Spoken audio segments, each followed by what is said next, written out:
Hey, welcome to my channel. This is a 1997 Toyota Celsior, which is the JDM version of the Lexus LS400, and I'm going to take you on a little tour, talk about it. I've had it a little over a week now and have been daily driving it. I really like it, and it does need some work, so I'm going to be kind of taking a first look under the hood and around the suspension components, and we're going to see what it takes to get this thing perfectly buttoned up, minus paintwork, because unfortunately it needs some paint work. It's definitely a 20-footer, but when you really start to look, you can see there's a lot of clear coat fade. And if we take a look over here on the hood, the roof, unfortunately, actually it doesn't really look that bad on camera from where I can tell, but it's certainly not ideal. So like I mentioned, this is a 1997, so this is right before it switches to the 1UZ V8 with more power and also the 5-speed, which I'm a little bit disappointed about that I don't have the later model, but it's okay because I think this front end looks so much better. Here, let me get a straight on shot. I think this front end looks way better than the one where the headlight starts to like swoop up a little bit. I don't like that one nearly as much. So I actually got this one even though you know it has only 230 horsepower. The other one has something like 270 or 285, I think, so it's quite a bit more. But this thing still has plenty of power. If we kind of look closely, I'm a little bummed because the paint is in worse condition than I expected. I mean, obviously the auction report kind of indicated that there were some paint issues, but it's kind of a lot more than I expected. I mean, there's some dirt on this because I haven't washed it closely. But you can see that the paint isn't super ideal. Again, if you step back a bit, it looks great. But you can kind of see some cool Japanese stickers because, of course, like I said, this is the JDM import I brought in from Japan. It'd be cool if I knew what some of these said, so I need to take the time to use a little translator app. Another cool thing about this car that I specifically wanted was I wanted the leather interior. So I got black leather on this guy. Pretty nice. One thing I did not want, unfortunately, was this touchscreen AC system. The AC does work really, really well in this car. Typically, I'm putting it on like second from the lowest setting, or even, you know, on the lowest setting. It's late September here in Florida, so don't really need a whole lot of AC. But the car is very clean, as you can see. Got some of the factory carpets in here, which is cool. Black leather interior, looks really nice. This seems like somebody lightly smoked in it. It's got like the kind of that smoky flair to it. But what I love is this. I love the fact that it says Toyota on it. I know it's not really that different other than some small things like, you know, there's some Japanese symbols, and it's really interesting how quite a bit of the control stack here is in English, but then there's also plenty of Japanese buttons as well. Overall, the dashboard is in pretty good condition. I don't want to take this mount off because I'm afraid of what's going to come up if I try to pull it off, but I definitely want to get this cleaned up, get these guys off, and then looks like there was another thing here. And then I do believe there was an aftermarket dash cam installed, which is visible right here. And then there's also one in the back.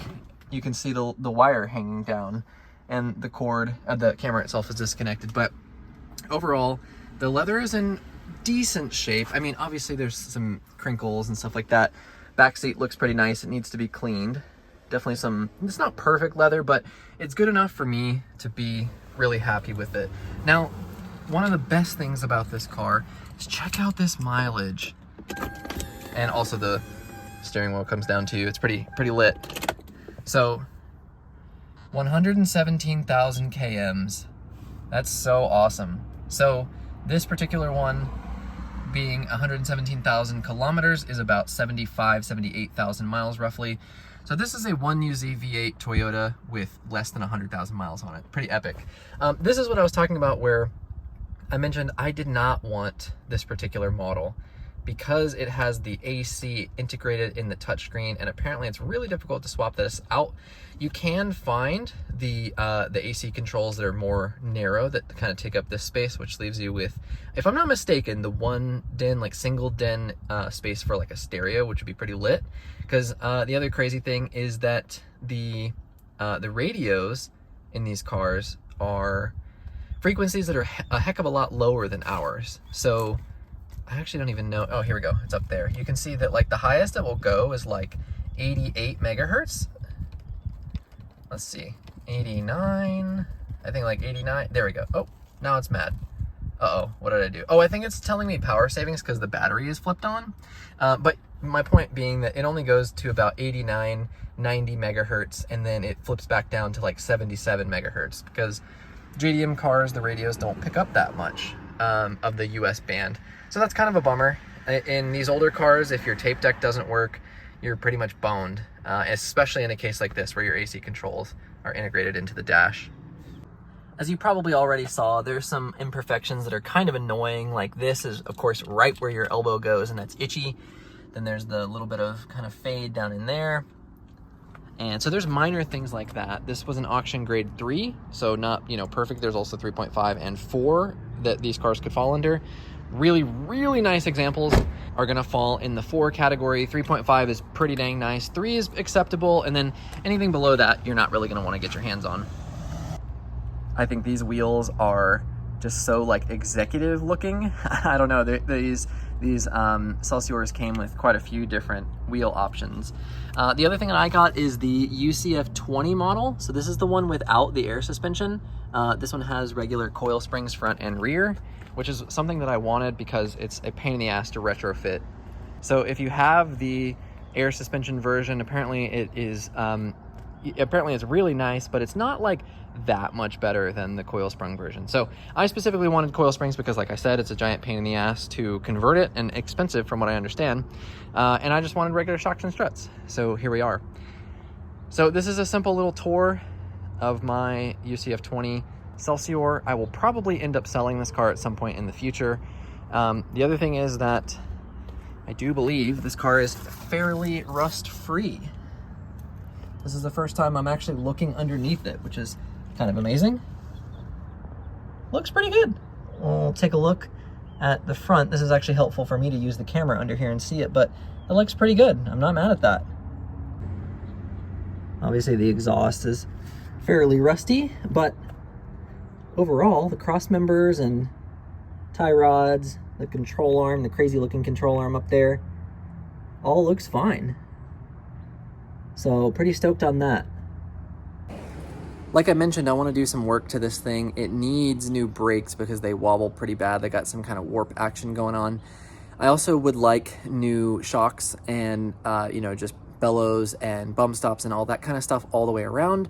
I think, if I'm not mistaken, the driver's side, or, you know, here in the US, what we would call the passenger side, front shock is pretty much toast, because anytime I go over a bump, it feels like I'm lurching that way, and it kind of feels like I'm just ever so slightly tilted a little bit. So I want to get that stuff swapped out because I really want to make this thing clean. I'm going to use all OEM parts as much as I can. Well, you know, OE, I want the OE manufacturers. Like brake pads on these cars are Akibono. Some of the discs were Brembo. And then if I remember correctly, the OE shocks are a company called KYB. So I'm going to try as much as I can to put really, you know, the OE spec stuff on this car.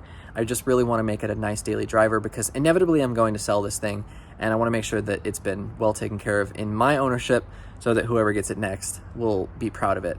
I will probably not be addressing the paint because that's just something outside of my wheelhouse, and quite honestly not something that really bothers me all that much on a car like this. I'm not going to be, you know, going to judged car shows and that kind of thing, so not really of interest to me. Plus, you know, it looks good enough. The only other thing it probably needs is some tint on the front windows, and other than that, I'm pretty stoked on this. So let me know what you think.